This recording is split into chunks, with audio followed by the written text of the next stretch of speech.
লড়াই করেই বাঁচতে হবে, বঙ্গবন্ধু শিখিয়ে গেছে। রাশেদ খান মেনন।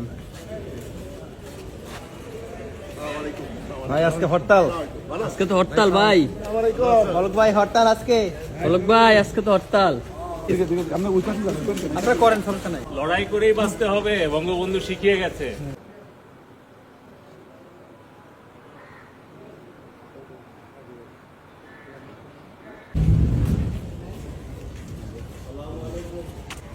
স্যার কেমন আছেন?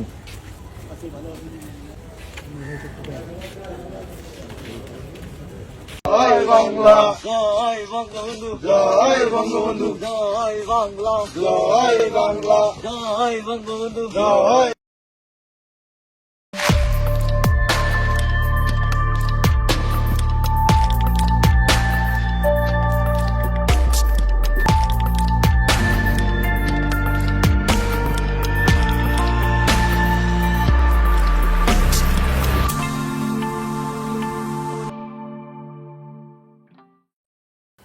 প্রফেসর ইউনূস আয়নাঘর পরিদর্শন করলো না। ওই পরিদর্শনের পর সোশ্যাল মিডিয়াতে যতগুলো আয়নাঘর নিয়ে পোস্ট টোস্ট হয়েছে না, ভিডিও টিডিও আসছে, সবগুলোতে যে আওয়ামী লীগাররা, এই জাউরারা হারি একদম উপহাস করেছে।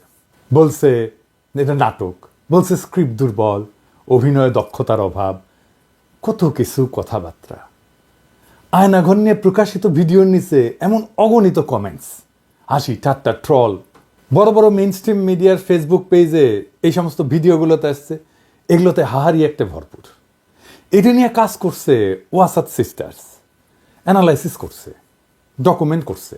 এইটা সাহেব একটু দেখান না, কারা কারা ওই প্রোফাইলগুলো থেকে হাহারি এক দিছে, একটু দেখেন, একটু দেখে রাখেন। জাউরাগুলোকে দেখবেন না, বাংলাদেশে জাউরা তো বাম্পার ফলন হয়েছে, কিছু জাউরা দেখে রাখেন। সবচেয়ে বিভৎস ঘটনা হচ্ছে ওরা আইডেন্টিফাই করছে 47% রিয়েল প্রোফাইল যারা হায়ারি এক দিছে। ইউরোপে একটা আইন আছে হলোকাস্ট ডিনাল। হলোকাস্ট কি জানেন তো? দ্বিতীয় বিশ্বযুদ্ধের সময় জার্মানিরা ইহুদিদেরকে নিয়ে চেম্বারে ঢুকায় আগুন দিয়ে পুড়ায় মারত লক্ষ লক্ষ। নাজিরা হলোকাস্ট করলে সেটাকে গাল গল্প বলে। এটাই ফ্যাসিবাদ, এটাই ফ্যাসিবাদের চরিত্র। আপনি এদের কখনো স্বাভাবিক সমাজে চলতে দিতে পারবেন না, তাহলে সমাজ টিকবে না। কারণ এদের মধ্যে ন্যায় অন্যায় বোধ, বিবেকের বোধটা ধ্বংস হয়ে গেছে। এদের সমাজে ইন্টিগ্রেট তখনই করা সম্ভব যদি অনুশোচনা করে মাপ চায়, আর এটা সেটা করবে না। এদের মধ্যে বিন্দুমাত্র অনুশোচনার চিহ্ন দেখছেন? নাই তো।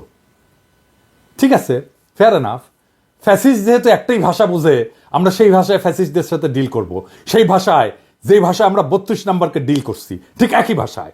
আওয়ামী লীগের তীর্থভূমি ধ্বংস করার শর্ত এই অনুশোচনাহীন আওয়ামী লীগারদের অবদান। আমরা কোনো আওয়ামী ফ্যাসিস্ট সাইকোপ্যাথকে সমাজে থাকতে দেব না। মাত্র কয়েকদিন আগের গণহত্যার কথা অস্বীকার করে। এরা মানুষ? এদের আপনি মানুষের মর্যাদা দিতে চান?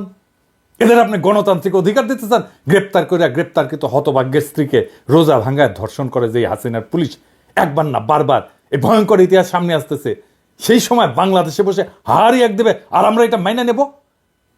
স্বামীকে আটকের পর হত্যার হুমকি দিয়ে স্ত্রীকে ধর্ষণ করত এই আলেপ, হাসিনার পদক পাওয়া পুলিশ। শোনেন, তাকে ধর্ষণ করার বিনিময়ে আমাকে মুক্তি দেওয়া হয়। বাচ্চারা, তোদের টুঙ্গি পাড়া উড়াই দেবো, আমি শপথ নিলাম। ফ্যাসিবাদের শেষ চিহ্ন মুছে ফেলবো। দে দেখি কত হাহারি এক দিতে পারিস। জাউরার সাথে ডাবল জাউরমে করা হবে। ধানমন্ডিতে আওয়ামী লীগের অফিসের জায়গাটা সরকারের, এটা দীর্ঘমেয়াদের লিজ নেওয়া। এই লিজ বাতিল করে অধিগ্রহণ করে ফেলা উচিত। লিজের শর্তের আইনি পরীক্ষা করে যদি সম্ভব হয় দ্রুত লিজ বাতিল করে দিতে হবে। এটা ধানমন্ডি 32 নম্বরের জন্য প্রযোজ্য। আমরা এই জন্যে আওয়ামী লীগকে নিষিদ্ধ করতে চাই। এদের পশ্চিমে অ্যাসাইলাম নেওয়ার রাস্তা যেন বন্ধ হয়ে যায়, আর যারা পশ্চিমে আছে তারা যেন আওয়ামী লীগের হয়ে জিন্দাবাদ দিতে না পারে। নিষিদ্ধ সন্ত্রাসী দলের সদস্য হিসেবে এদের যেন দেশে ফিরে আনা যায়, আর এদেরকেও বিচারের মুখোমুখি করা যায়। দেখেন, ইলিয়াসকে হত্যা করতে চাইছে আমেরিকা আওয়ামী লীগের ভাইস প্রেসিডেন্ট, আবার পিএইচডি করিছে। কি রকম জাউরা এগুলো সেটা দেখে শুনেন। ইসলাম যদি আমাকে অ্যালাউ করতো কাউকে খুন করা, 1 নম্বরে আমি খুন করতাম, দিস গোয়িং টু লাইফ, 1 নম্বরে আমি খুন করতাম ওই একে, কি বলে, ইলিয়াসকে। Is another talented but very deeply rooted within the wrong process. And this Hassanat guy, ওরে বাংলাদেশে ফিরে আনতে হবে। আগে তাকে আমেরিকা আইনি ব্যবস্থার মুখোমুখি করতে হবে। আমেরিকায় যারা আছেন তারা ব্যবস্থা নেবেন। বেশি এক্সাম্পল লাগবে না, মোটামুটি 20-25টা এক্সাম্পল তৈরি করতে পারলে এরা প্যাকেট হয়ে যাবে। এরা ভিতর ডিম। ওই যে কইছে না হার্দিক মজুমদার অস্ত্র হাতে গেরিলা যুদ্ধ করবে, ওই মুখেই মারিতং ওরা। না, আমার কাছে মনে হয় এই দেশকে মানে এইখানে একটা যুদ্ধ শুরু হয়ে গেছে। এই যুদ্ধে এখন আমাদেরকে স্বাধীন করবার পালা। অস্ত্র হাতে নামতে হবে, এখানে গেরিলা যুদ্ধ করতে হবে, এখানে আমাদেরকে ট্রেনিং নিতে হবে। হার্দিক মজুমদাররা তো জুলাই আগস্টে আমাদের সাথে অস্ত্র হাতে যুদ্ধই করেছিল, সাথে ছিল police, army, RAB, BGB, Chhatra League, Jubo League, এমনকি আর্মি। পারে নাই। ওরা ওই একটা অস্ত্র নিয়ে ওরা যুদ্ধ লড়তে পারবে। আমরা পরাজিত হইতে পারি, আমি মেনে নিলাম আর কি। যদি সব বাকশালী ওই যে ওদের চামড়ার বন্দুক আছে না, ওটাতে বাতাসের গুল্লি মারে, টার্গেট বরাবর না হইলেও অসুবিধা নাই, ফাঁকে মারলেও নাকে লাগবে, শিওর শট। হৃদয় সাহেব বুঝায় দেন, বন্দুকের গুলি ছুড়ায় দেন। শুনিস হার্দিক, মুলা লাগবে, মুলা পাঠামু আর পচা গরু খা কিছুদিন, দেখ পারিস কিনা। আরামজাদা। আওয়ামী লীগারদের ফেসবুক প্রোফাইল দেখলে ব্লক করবেন, ওদের বাবলের মধ্যে আটকায় ফেলেন, দেখবেন না ওদের পোস্ট, ইন্টারাক্ট করবেন না ওদের পোস্টে, ওরা শুকায় মরবে। আমরাই দেশের 95% মানুষ, ওদের এইভাবে বিচ্ছিন্ন করে দিলে ওরা শুকায় মরবে। সোশ্যাল স্পেসে, ইউটিউবে আনসাবস্ক্রাইব করবেন যদি ওদের চ্যানেল থাকে। আর একটা বিষয়, ওই যে পুলিশের ইউনিফর্ম তো বদলাইতেছেন না, ভালো, কিন্তু পুলিশের লোগো বদলাইতে হবে। যে লোগোর মধ্যে নৌকা আছে, অভিশাপের চিহ্ন। কিভাবে পুলিশকে পুলিশ লীগ বানানো হয়েছে সেটার অডিও ক্লিপ ফাঁস হয়েছে, শুনেন। এই যে বেনজির হারামজাদার কথা শুনেন, আমেরিকার স্যাংশন পাওয়া কোটি লোকে আছে, এটা বের করেন, শুনেন। জি স্যার, আপনি আপনার বক্তব্য কন্টিনিউ করেন স্যার, প্লিজ। Thank you. তো আমরা ওই দিকে যাই। Thank you so much. আমি একটু যে তনুর কথা উত্তর দিই। আওয়ামী লীগ যত রিক্রুটমেন্ট হয়েছে এগুলো কিন্তু সব পুলিশ ভেরিফিকেশন করে রিক্রুটমেন্ট করা হয়েছে, ঠিক আছে? যে কারণে এরা ক্ষমতা এসে কিন্তু সারদা থেকে প্রচুর লোককে তারা পুলিশ ট্রেনিং থেকে বাদ দিয়ে দিচ্ছে। কেন বাদ দিচ্ছে ইউ ক্যান আন্ডারস্ট্যান্ড। আমরা আমাদের সময়, আমি যে কদিন ছিলাম বা তার আগেও আওয়ামী লীগের আমলে আমাদের জানা মতে মানে ওই ভিন্ন মতাদর্শ কোনো লোকজন সহজে ঢুকতে পারে নাই, বিকজ এগুলোকে সব আগে পুলিশ ভেরিফিকেশন করে এরা কে কোন মতাদর্শে সেগুলো নিশ্চিত হয়ে চাকরি দেওয়া হয়েছে। এটা আপনার জানার জন্য। এই জন্য কিন্তু ওই কালকেও কোথায় পরশুদিন কোথায় কথা বলছিলাম, তারা বলছিল যে এরকম লোকজন বলে যে এটা বেনজিরের বাহিনী, ঠিক আছে? এবং পুলিশকে কিন্তু এরা বিশ্বাস করে না, এরা খুন করে ক্ষমতায় আসছে, আবার এরা কিন্তু পুলিশকে বিশ্বাস করে না। যদিও এই মুহূর্তে তারা প্রচুর লোকজন নিয়ে আসছে, ওই যে রিটায়ারমেন্ট থেকে এখান থেকে সেখান থেকে এনে বসিয়েছে। ওই যে আপনার 2008 সালের আগে 9 সালের আগে যারা রিক্রুট ছিল পুলিশে তাদেরকে সামনে নিয়ে আসছে, এইভাবে কিছু লোকজনকে সামনে এনে চালানোর চেষ্টা করছে, কিন্তু বেসিক্যালি কিন্তু তারা পুলিশকে বিশ্বাস করে না। তারা মনে করে যেগুলো আওয়ামী লীগের সমর্থক, পুলিশ বাহিনী আওয়ামী লীগের সমর্থক। আর আমি মনে করি যে এই আওয়ামী লীগের পুলিশ বাহিনী তো আসলে বঙ্গবন্ধুর নেতৃত্বে কাজ করার ইতিহাস আছে।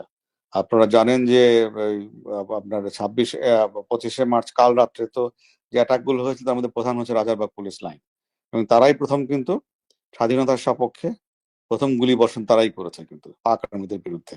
তো ওখান থেকে কিন্তু এদের একটা এই বাহিনীর একটা ঐতিহ্য আছে, প্রো আওয়ামী লীগ ঐতিহ্য বা প্রো লিবারেশন ঐতিহ্য আছে। এবং কন্টিনিউয়াসলি মাঝখানে যদিও অনেক বছর আওয়ামী চেতনার যারা বিরোধী তারা ক্ষমতায় ছিল, তাদের লোকজন ঢোকানোর চেষ্টা করেছে, but end of the day আমি মনে করি এখনো এই প্রো লিবারেশন বা প্রো এল ফোর্স, এই ফোর্সের মধ্যে বা সদস্য এই ফোর্সের মধ্যে সংখ্যাগরিষ্ঠ। তো সেই আস্থা থাকতে হবে, আমার মনে আস্থা থাকা ভালো। এবং এন্ড অফ দি ডে দেখবেন যে এরাই আপনার একসময় সহযোগী হয়ে দাঁড়াবে আর কি।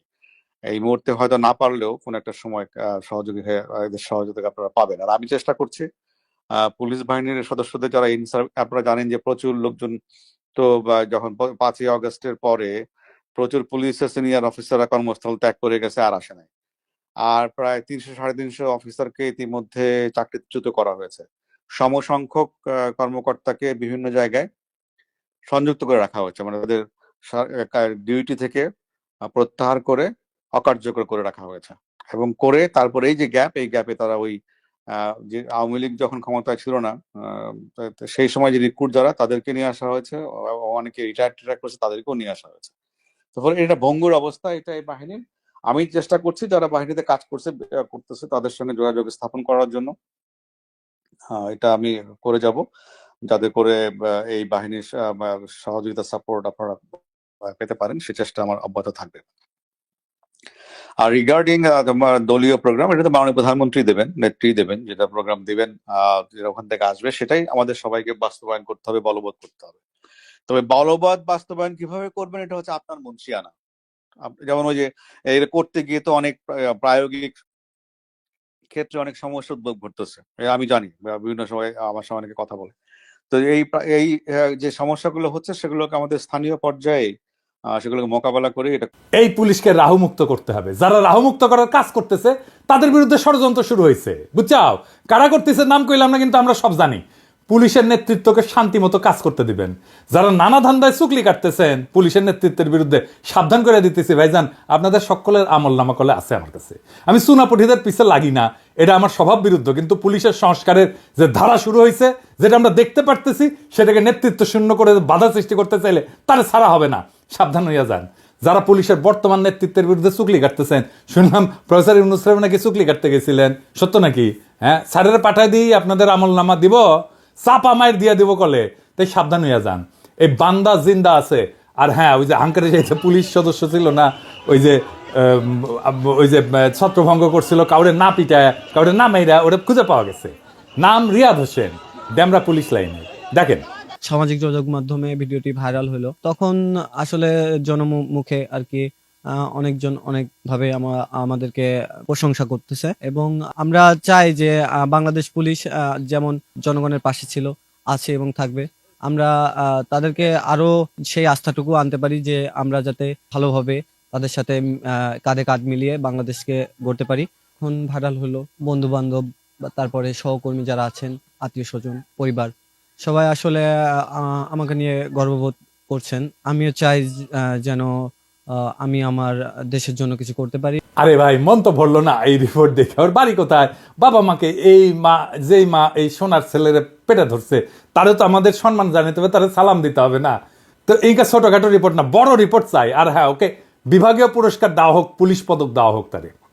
এবার আসেন হাদানকারী আফসোস লীগের আলাপে ফিরে আসি। আবার যারা জুলুমকে অস্বীকার করছে, যারা উপহাস করছে, তাদের ক্ষমা নাই। আমি পবিত্র কোরআন শরীফের একটা আয়াত পড়ি, সেখানে ঠিক একই ধরনের বার্তা আছে। যারা অপরাধী তারা বিশ্বাসীদের উপহাস করত, এবং তারা যখন তাদের কাজ দিয়ে গমন করত তখন পরস্পরের চোখ টিপে ইশারা করত। তারা যখন তাদের পরিবার পরিজনের কাছে ফিরত তখনও হাসাহাসি করে ফিরত। যুগ বদলায় কিন্তু জালিমরা বদলায় না, ওই একই আবরণ নিয়ে ফিরে আসে বারবার। আর পবিত্র কোরআনেই বলা আছে কি করতে হবে, কোনটা আমাদের করণীয়, আর এদের ভাগ্যে কি আছে সেটা বলা আছে। তারা সামান্য হেসে নেই, শীঘ্রই তাদের কৃতকর্মের জন্য প্রচুর কাঁদবে। এখন প্রশ্ন হচ্ছে, কেন, কিভাবে তাদের এই সাহসটা তৈরি হইল? কারা এই সাহস তৈরিতে ভূমিকা রাখলো? আসেন সেটা বুঝে দেখি। 5ই আগস্টের পর আমরা দেখছি সমস্ত অর্গানাইজ শক্তি কেন্দ্র যেগুলো ছিল, যেমন ধরেন বড় রাজনৈতিক দলগুলো, আর্মি, এরা আওয়ামী ফ্যাসিস্টদের আশ্রয় দিল। প্রথমে আশ্রয় দিল আর্মি সারা দেশের ক্যান্টনমেন্টগুলোতে, তারপরে জাতীয় স্থানীয় পর্যায়ে বিএনপি, জামাত, কিছু নেতা, এমনকি পুলিশ ডিজিএফআই নিরাপদে সীমান্ত পার করে দিল। আর্মির হেফাজত থেকে পালায় গেল লেফটেন্যান্ট জেনারেল মুজিব। কাউকে এর জন্য দায়ী করা গেছে? করা হয়নি। কেন করা যায়নি? ওয়াকারের বিরুদ্ধে কিছু বললে হুক্কা হুয়া শুরু করে দেয় ডিজিএফআই এর পেইড এজেন্টরা। ওয়াকারের জন্য নাকি ইন্ডিয়া বাংলাদেশে আক্রমণ করে নাই। হ্যাঁ, খারান হাইসানি, আমি না ঘোড়ায় আসবো। ডিজিএফআই ভালো, খুবই ভালো। বয়ান দেয় ডিজিএফআই নাকি একাই গুম করে না, আরো সবাই করেছে, তাই ডিজিএফআই অত খারাপ না। হ্যাঁ, ডিজিএফআই ভালো, খুবই ভালো ছেলে, সন্ধ্যাবেলা হাত মুখ ধুয়ে পড়তে বসে, তাই না? যে আর্মি চিফ 5ই আগস্টে সারাক্ষণ ইন্ডিয়ান আর্মি চিফের সাথে কথা বলছে, হাসিনার বোনজামাই জন্য মেডিকেলি আনফিট হওয়ার পরে আর্মি চিফ হয়েছে, যার কমান্ডে আর্মি সবচেয়ে বেশি হত্যাকাণ্ড চালাইছে ছাত্র জনতার উপরে, যেই শহীদের শরীরে বেধা 66% গুলি আসছে আর্মির অস্ত্রাগার থেকে। আমার কথা না, জাতিসংঘের কথা। সেই আর্মি চিফ ইন্ডিয়া থেকে বাংলাদেশ বাঁচাইতেছে। হে খোদা, আমারে উঠায় না, নয়তো দড়ি ফেলাও, বায়ে উঠে যায়। এই বয়ান যারা বলে তারা কার স্বার্থ রক্ষা করে? এই বয়ান যারা বলে তারা কার ক্রীড়নক? এই বয়ান যারা বলে তারা কার পুতুল? তাদের কি নাচায় আমরা জানি। ছাগল নাচে খুঁটির জন্য, আর এই খুঁটিটা কি সেটাও আমরা জানি। বাংলাদেশে হাসিনার পলায়নের সবচেয়ে বেশি ঝামেলা এখন কে পড়েছে? এটা বুঝলে আমরা সব রাজনীতি ফকফকা করে বুঝতে পারবো। আসেন সেটা বুঝে দেখি। সবচেয়ে বেশি ঝামেলায় পড়েছে মোদি। আন্দোলন বিপ্লব দমনে পুলিশের পোশাকে অন্য দেশের নাগরিকদের থাকার প্রমাণ মিলছে। আন্তর্জাতিক অপরাধ ট্রাইব্যুনালের চিফ প্রসিকিউটর বলছে নিজেই, প্রমাণ অনুমান না। তার মানে প্রসিকিউশন হাসিনার বিরুদ্ধে না, ভারতের মোদিকে এখানে মামলায় ঢুকাবে। মোদির আরো সমস্যা আছে। বিএনপির সালাউদ্দিন সাহেবকে কিভাবে ঢাকা থেকে ধরে নেওয়ার পরে ইন্ডিয়া পাওয়া যায়, সুকরঞ্জন বালিকে কিভাবে হাইকোর্টের সামনে থেকে অপহরণ করার পরে ইন্ডিয়ার জেলে পাওয়া যায়। মোদিকে এটার জবাব দিতে হবে তো, ইন্ডিয়াকে রাষ্ট্র হিসেবে এটার জবাব দিতে হবে তো। হাসিনাকে তার দলের সব দুর্বৃত্তকে কেন আশ্রয় দিচ্ছে ইন্ডিয়া, আর কিভাবে বাংলাদেশের রাজনীতিতে হস্তক্ষেপ করছে সেটা তো আমরা জানি। হাসিনার অপরাধের সলিড এভিডেন্স পাওয়া গেছে জাতিসংঘ থেকে। আমরা করি নাই, প্রফেসর ইউনূস করে নাই, প্রফেসর ইউনূসের প্রশাসন করে নাই, করছে থার্ড পার্টি জাতিসংঘ। এইটার কোনো যদি কিন্তু নাই, এর সে সলিড এভিডেন্স হয় না। বাংলাদেশের আদালতে বেইজ্জতি, এটা মোদি ঠেকাইতে চায়। এইটা ভারত রাষ্ট্রের জন্য জরুরি। কিভাবে ঠেকাবে? একটাই রাস্তা আছে, প্রফেসর ইউনূসকে যত দ্রুত সম্ভব বিদায় দেওয়া। প্রফেসর ইউনূসকে বিদায় দিতে পারলে বাংলাদেশের সবকিছু আগের অবস্থায় চলে যাবে। এইখান থেকে পাইছে সাহস, আবার আগের গৌর, আবার হেডম নিয়ে আমরা আসতেছি। আর টাকা পয়সা তো আছেই, সবাই রে কিনে ফেলবে, এই হইতেছে প্ল্যান। সেই জন্যই আগাম নির্বাচন, দ্রুত নির্বাচন, এই সমস্ত আলাপ। তিস্তানিয়া প্রোগ্রাম করে আর এক্সিকিউট করে কি? দ্রুত নির্বাচন আর প্রফেসর ইউনূসের দ্রুত বিদায়, এই ইন্ডিয়ান প্ল্যান এক্সিকিউট করে। আপনারা বুঝা হোক না বুঝা হোক, ইন্ডিয়ান ব্যাগেজ কান্দে নিছেন। এই ব্যাগেজ আমরা মাইনা নেব না, কোনোদিন মাইনা নেব না। বাংলাদেশের রাজনৈতিক দলগুলো কখনো জনগণকে দেওয়া প্রতিশ্রুতি রাখে নাই, ইতিহাস সাক্ষী। 1990 3 জোটের রূপরেখা রাখে নাই। তত্ত্বাবধায়ক সরকারকে প্রশ্নবিদ্ধ করছে প্রথমে বিএনপি, বিচারপতির বয়স বাড়ায়। এরা ক্ষমতায় থাকার জন্য সবকিছু করতে পারে। বিএনপি নির্বাচনের আগে যাই বলুক এটা রাখবে না, সে কোনো সংস্কার করতে দিতে চায় না। নির্বাচন হইলে সবকিছু কইরা ফেলবো, এইটা হইতেছে ওই সেই প্রেমিকের মতো, যে প্রেমিকার সামনে এসে তার সাথে প্রেম করার জন্য যা কিছু বলে সবকিছু মিথ্যা। ওই মিথ্যা কথা বলতেছে তারা। প্রেমিকার সামনে উত্তেজিত প্রেমিক এসে যা যা বলে না, বিএনপি তাই বলতেছে নির্বাচনের জন্য। কোনোটা রাখবে না, সে কোনো সংস্কারও করতে দিতে চায় না। আওয়ামী লীগ নিষিদ্ধের কথা বললে বলে জনগণ ঠিক করবে। আরে বাবা, জনগণ কেমনি ঠিক করবে? গণভোট কইরা তো গণভোট করেন এখন আওয়ামী লীগ নিষিদ্ধের প্রশ্নে, সেটা তো করতে দিতে চান না। সামনে সংসদ নির্বাচনে আওয়ামী লীগকে অংশ নিতে দিলে আপনি কবে জনগণের রায় নেবেন আওয়ামী লীগ নিষিদ্ধের ব্যাপারে? জনগণ করবে, কিভাবে করবে সেটা তো বলতে হবে। জনগণ তো একটা বিমূর্ত জিনিস, মানে আপনি একটা ধোঁয়াশা তৈরি করতেছেন জনগণ নামের এক বিমূর্ত শক্তির অনুমোদনের কথা বইলা। এই সরকারের নাকি ম্যান্ডেট নাই। সংবিধান সংস্কারে তো বিএনপির ম্যান্ডেট থাকবে, সে 2/3 মেজরিটি পাবে, কিভাবে জানে? পাবে না তো। তার মানে সংবিধান সে পাল্টাতে পারবে না। তখন বলবে আমরা কিভাবে পাল্টাবো, আমাদের তো মেজরিটি নাই। তারপরে প্রশ্ন থাকে, সে কি সংবিধানের মূলনীতি পাল্টাতে পারবে যদি মেজরিটি 2/3 মেজরিটি পায়ও? পারবে না। কারণ যে সংবিধানের অধীনে সে নির্বাচন করবে, শপথ নিবে, সেই সংবিধানের মূলনীতিকে সে পরিবর্তন করতে পারবে না। নির্বাচন হইলে কোনো বিচার হবে না, আপনারা লিখে রাখতে পারেন। মোদি আর ইন্ডিয়া আবার চিরজীবনের জন্য মাপ পেয়ে যাবে। ওই সংবিধানে থাকবে ধর্মনিরপেক্ষতা, গণতন্ত্র, বাঙালি জাতীয়তাবাদ আর সমাজতন্ত্র। সেইটা আমাদেরকে এত রক্তের পর, বিপ্লবের পরেও আমাদেরকে ওই সংবিধানই টাইনা নিয়ে যাইতে হবে। মোদি আর ইন্ডিয়া চিরজীবনের জন্য মাপ পেয়ে যাবে। তাদের যে আমরা পাইরা ফেলতে পারছিলাম, সেই সুযোগ হেলায় আমরা হাতছাড়া করে ফেলবো। কম্প্রোমাইজ করে ফেলবে যারাই ক্ষমতায় আসুক। কে আসবে আমি জানি না, যারাই আসুক রাজনৈতিক দল তারাই কম্প্রোমাইজ করে ফেলবে। প্রফেসর ইউনূসের সামনে গিয়া রাজনৈতিক দলগুলো এক কথা বলে, বাইরে এসে আর এক কথা বলে। প্রফেসর ইউনূস দিছে চাপা মায়ের, ওস্তাদের মায়ের শেষ রাতে কইছে আপনারা যা চান লিখে দেন, কোন সংস্কার চান, কোনটা চান না, কোনটা আংশিক চান, কোন সংস্কারই চান না, সেটা লিখে যা চাইবেন। আমাদের তো কোনো এজেন্ডা নেই, সবাই মিলে যেটা চাইবেন শুধু সেটাই আমরা করব। তবে আমরা ওয়েবসাইটে দিয়ে দেবো কে কি চাইছিলেন। আপনারা কোন দল কোনটা ইয়েস বলছেন আমরা রাজি, কোন দল নো বলছেন আমরা রাজি না, কোন দল বলছে আমরা সংস্কার রাজি, আমরা সবাই ওয়েবসাইটে দিয়ে দেবো। দেশের যে কোনো মানুষ দেখতে পাবে কোন কোন বিষয়ের প্রতি তার সম্মতি আছে, কোন বিষয়ের প্রতি মানুষের সম্মতি নাই। এটা কোনো গোপন জিনিস না, এটা রাজনৈতিক দলের একটা বক্তব্য। আপনি বলেন যে আমি কোনোটার দিকে সম্মতি নেই, লিখে দেন, আমরা ওটা ওয়েবসাইটে দিয়ে দেবো যে এইটার এই দলের তারা বলেছেন কোনোটার প্রতি সম্মতি, অথবা আমরা সব কাটার প্রতি আমরা একমত হলো, আমরা একমত হতে পারি, আমরা কিছুটা সংশোধন সাপেক্ষে একমত হতে পারি, অথবা এইটাতে আমরা রাজি না, এটা আমরা ধরতে চাই না, হতে পারে। আপনাদের ইচ্ছাটা প্রতিফলন করা আমাদের দায়িত্ব হলো জাতির সামনে আপনাদের ইচ্ছাগুলোকে তুলে ধরা। এর ভিত্তিতে আমরা কি কাজ করবো সেটা আমরা পরে দেখার পরে ঠিক করবো যে এটা কি করা যায়, আপনাদের বক্তব্যগুলো কি আছে। বুঝছেন? ব্যাস মুখে এখন তালা। এইবার রাজনৈতিক দলগুলো বুঝবে অ্যাকাউন্টেবিলিটি কারে বলে। দায় নেওয়া কাকে বলে এইবার তারা বুঝবে রাজনীতি জিনিসটা কত কঠিন জটিল। এটা ছেলের হাতের মোয়ানা। এতদিন ভালসুন্দের সাথে খেলছে তো বুঝতে পারে নাই রাজনীতি কত কঠিন। এবার প্রফেসর ইউনূসের সাথে খেলতে গেছে, বুঝেছে প্রফেসর ইউনূস একাই খেলে দিছে একটা কথায়। রাজনৈতিক দলগুলোকে বলি, কোনো বিশেষ দলকে উদ্দেশ্য করে এটা বলতেছি না, সবাইকে বলতেছি, বাংলাদেশে ইন্ডিয়ান ব্যাগেজ নিয়ে রাজনীতি করার দিন শেষ।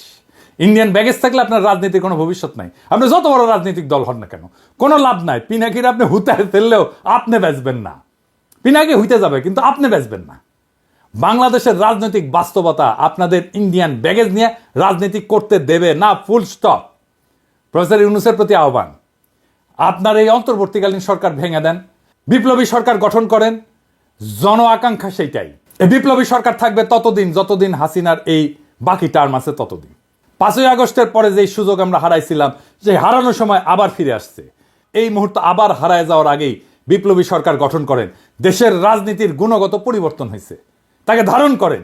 বিপ্লবী সরকার গণপরিষদের নির্বাচন দিবে, সবাই নির্বাচন করছে, দ্রুত নির্বাচন দিয়ে দেবে। বিপ্লবী সরকার গঠন করে 1 মাসের মধ্যে গণপরিষদ নতুন সংবিধান রচনা করবে। আপনারা নির্বাচন করেন সেইখানে, সেই সময় বিপ্লবী সরকার সংস্কার সম্পন্ন করবে। নতুন সংবিধান রচিত হলে গণপরিষদ ভেঙ্গে দিয়া সেই নতুন সংবিধানের অধীনে নির্বাচন হোক। আপনারা সবাই উৎসবের সাথে সেই নির্বাচনে অংশ নেন। আমি ব্যক্তিগতভাবে চাই প্রফেসর ইউনূস জাতির নেতৃত্ব থেকে যেন তারপরেও বিদায় না নেন। তিনি যেন রাষ্ট্রপতির পদকে অলংকৃত করেন। তিনি আসলেই অলংকার হয়ে উঠবেন রাষ্ট্রপতি পদের জন্য। আমরা উনার অভিভাবকত্ব এত তাড়াতাড়ি হারাইতে চাই না। বাংলাদেশকে আমাদের শক্ত অর্থনৈতিক এবং রাজনৈতিক ভিত্তির উপরে দাঁড় করানোর জন্য প্রফেসর ইউনূসের অভিভাবকত্ব আমাদের দরকার। ছাত্র জনতার আকাঙ্ক্ষার রাষ্ট্র তৈরি করে দেওয়াটা আমাদের দায়িত্ব এবং কর্তব্য। আমাদের সেই প্রতিশ্রুতি ভুলে গেলে চলবে না। আমরা এক কঠিন জটিল সন্ধিক্ষণে দাঁড়ায় আছি। একদিকে ভয়, অন্যদিকে সম্ভাবনা। যারা সত্যকে বিকৃত করছে, ইতিহাসের নির্মম বাস্তবতাকে উপহাস করছে, তারা শুধু নিজেদের মানবিকতাই হারায়নি, তারা আমাদের ভবিষ্যৎকেও হুমকির মুখে ফেলে দিছে। কিন্তু ইতিহাস সাক্ষী, জুলুম কখনো টেকসই হয়নি, জুলুম কখনো টেকেনি, জালেম কখনো টেকেনি। প্রত্যেকটা ফ্যাসিস্ট শক্তির শেষ আছে, আর সেই শেষ তারাই ডেকে আনে যারা সত্যকে মুছে দিতে চায়। আমাদের করণীয় একটাই, হাসিনা আর তার দোসরদের বিচার নিশ্চিত করা, রাষ্ট্রের ন্যায়ের ভিত্তি পুনর্নির্মাণ করা। আমাদের রাজনীতি কোনো আপোষের রাজনীতি হইতে পারে না। আমাদের লক্ষ্য একটাই, ফ্যাসিবাদের শেষ চিহ্ন মুছে ফেলা। আমরা জানি এই পথ সহজ না, বাধা আসবে, কিন্তু এই লড়াই শুধু রাজনীতির লড়াই না, এটা আমাদের অস্তিত্বের লড়াই। প্রফেসর ইউনূসের নেতৃত্বে আমরা একটা নতুন অধ্যায়ের সূচনা দেখছি। এই মুহূর্তটা আমরা হারাইতে পারি না। আমাদের সাহসী হইতে হবে, সংগঠিত হইতে হবে। এই লড়াই শুধু আওয়ামী ফ্যাসিবাদের বিরুদ্ধে না, এটা পুরো সিস্টেমকে বদলে দেওয়ার লড়াই। এটা একটা বিপ্লবী আন্দোলনের ভিত্তি। আমরা একটা নতুন বাংলাদেশ গড়ব, একটা ন্যায়ের বাংলাদেশ গড়ব, একটা ইনসাফের বাংলাদেশ গড়ব, একটা মানুষের বাংলাদেশ গড়ব। ইতিহাস আমাদের দিকে তাকায় আছে। আমরা কি আমাদের সেই দায়িত্ব পালনে প্রস্তুত? ইনকিলাব জিন্দাবাদ।